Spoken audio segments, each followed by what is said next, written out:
नोटांवरची चित्र या सिरीज मध्ये आजची नोट आहे 50 रुपयांची आणि या मागे आहे हम्पी मधला हा दगडी रथ। काय आहे याचा इतिहास चला सांगतो। दक्षिण भारतातील सर्वात समृद्ध आणि शक्तिशाली साम्राज्यांपैकी एक म्हणजे विजयनगर साम्राज्य आणि हम्पी हे या साम्राज्याची राजधानी होतं। 15व्या शतकात सम्राट देवराय दुसरा याने हे विठ्ठल मंदिर बांधले। पुढे सम्राट कृष्णदेवराय याने देखील बांधकामात भर घातली। हा दगडी रथ याच विठ्ठल मंदिरात आहे। आता हा रथ एकाच दगडातून कोरला गेला आहे असं काही लोक म्हणतात, पण तसं नाहीये। जिथे दोन दगड जोडले गेले आहेत त्या जागा सुंदर मूर्तिकामांनी झाकून टाकल्या आहेत। हा रथ म्हणजे खरं तर एक छोटं मंदिर आहे। विठ्ठल हा विष्णूचा अवतार आणि विष्णूचे वाहन म्हणजे गरुड। हा रथ म्हणजे या गरुडाचे मंदिर आहे आणि यामुळे या रथाला गरुड मंडप असेही म्हणतात। 1 फुटाच्या फाउंडेशनवर उभ्या असलेल्या या रथाच्या चारही बाजूंना युद्ध कथांमधली काही छोटी छोटी शिल्प केलेली आढळतात।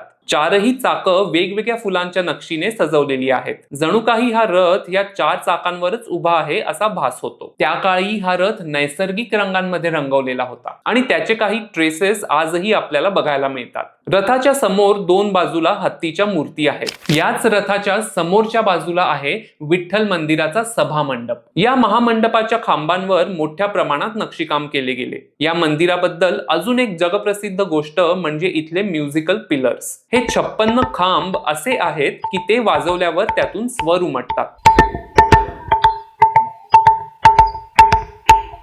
यांना सारेगम पिलर सुद्धा म्हणतात। हम्पीचं हे मंदिर आणि परिसर 1986 साली युनेस्को जागतिक वारसा स्थळ म्हणून घोषित करण्यात आलं। हा व्हिडिओ कसा वाटला? आवडला असेल तर एक लाईक नक्की करा आणि पुढच्या नोटीसाठी फॉलो करा।